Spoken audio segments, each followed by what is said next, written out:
আসসালামু আলাইকুম ওয়া রাহমাতুল্লাহি ওয়া বারাকাতুহু।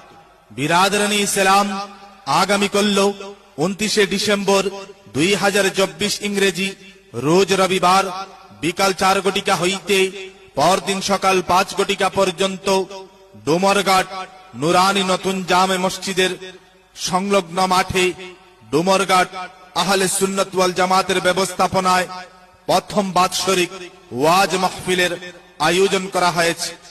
উক্ত মাহফিলে সভাপতির আসন অলঙ্কিত করিবেন আওলাদে রাসূল হযরত সৈয়দ শাকির আহমদ সাহেব, ইমাম, রওজা মসজিদ, পানগ্রাম, উদারবন। সহ সভাপতিত্ব করিবেন হযরত কারি আনোয়ার হোসেন সাহেব, লক্কিরবন। প্রধান অতিথি হিসাবে উপস্থিত থাকিবেন হযরত মাওলানা আলী আহমদ সাহেব, করিমগঞ্জ। বিশেষ অতিথি হিসাবে উপস্থিত থাকবেন